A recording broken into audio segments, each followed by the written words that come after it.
Hey everyone, this is Kendall with the Bohemian Tarot Girl and Wild Reawakening. This is your collective energy reading for the new moon in Gemini we have happening today on the 17th.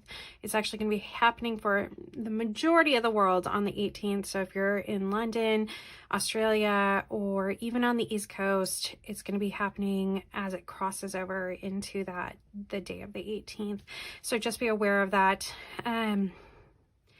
This energy is so unique. We have Gemini, who's usually fun and very exciting for this time of the year with that new moon. And new moons in the lunar cycle is all about setting your intentions and really making sure that things are going forward and growing in the place that you want them to grow.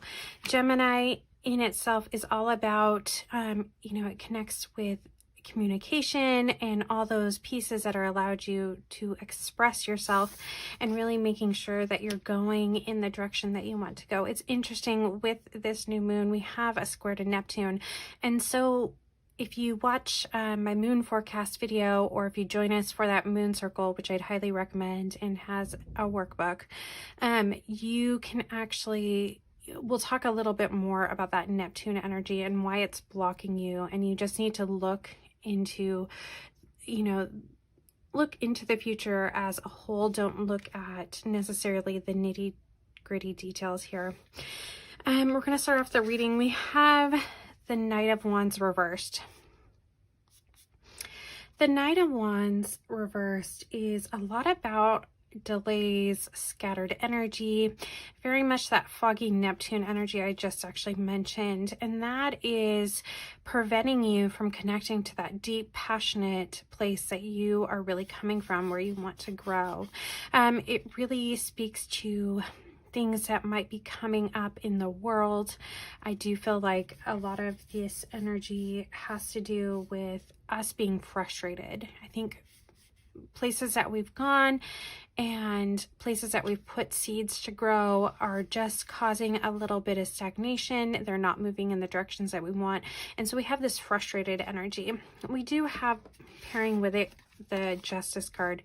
And the Justice card is all about fairness and truth. And I really do think that is the energy that is going on right now.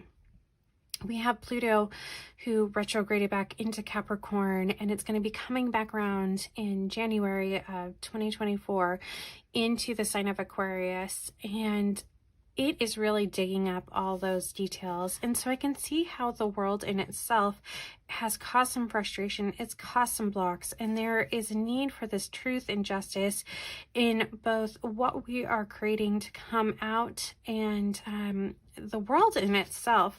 It's interesting looking at these cards. I feel immediately drawn to more of the exterior world and causing the frustrations versus the lower half, I think, is a little more related to us. We have that Two of Pentacles here, and that Two of Pentacles is all about disorganization and not feeling balanced or connected, especially in the financial world. And I think that is a lot of the frustration that we're having, is that we're really pushing towards something that we want, we're passionate about, whether it be that you're looking for new jobs, all those pieces. And there's this piece that's not connected with this material world. And that is where the frustration and feeling of lack is really coming from. And that piece with the Two of Pentacles is really asking us to look at our world and understand that there is a rearrangement. There is a balance that is happening, and part of that is just swinging in that direction of a little bit of a disarray. And we have to make those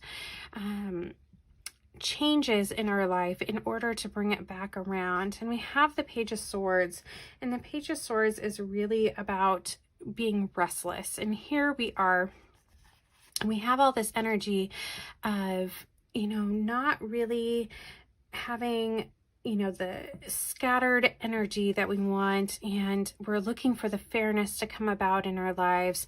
And it's just this restless energy. So I think a lot of people in general, they're feeling a lot of restless energy. They're feeling unsure about situations.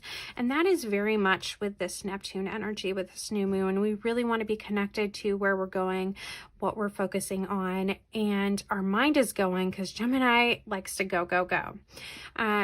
But we're not actually moving towards where we want. And it can be an agitation. So just be aware that if you're feeling agitated right now, the energy is just kind of, that's where it's focused on.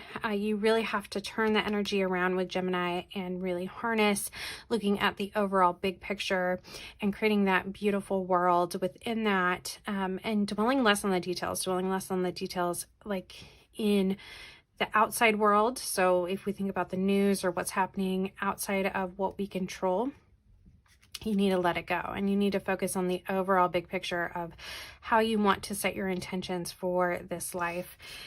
We have with it the Seven of Swords.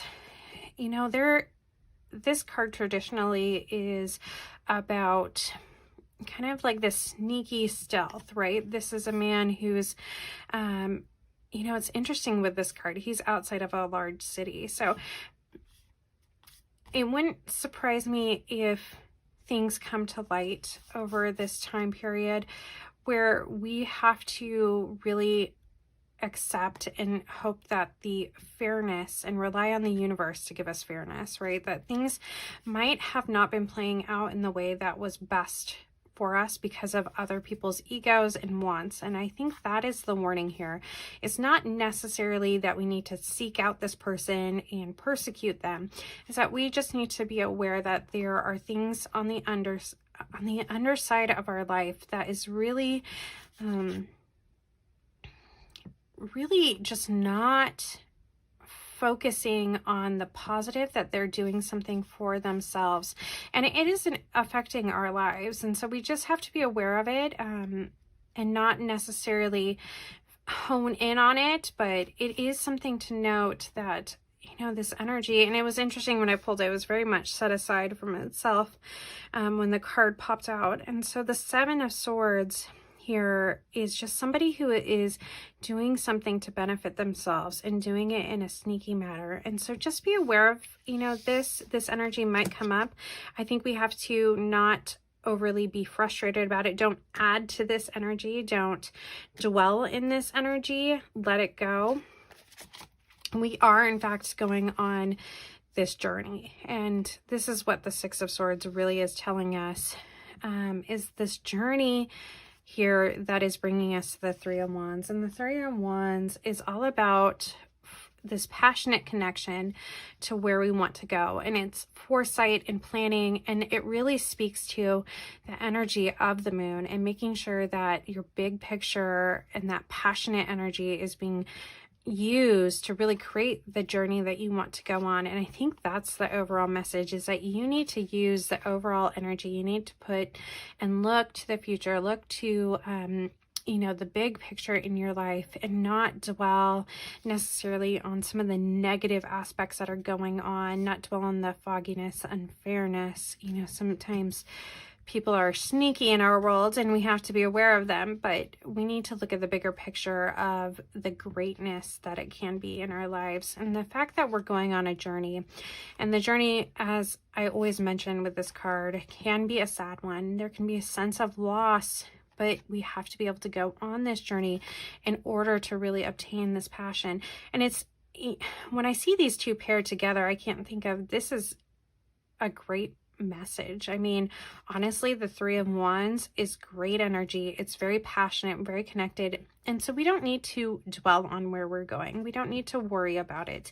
The journey is a natural happening, and it's part of where we're going. And the Three of Wands is telling us that where we're going, if we just pay attention to the overall picture and pay attention to the passion and the light that is burning within us, that we're going to get where we want to go. So just remember that.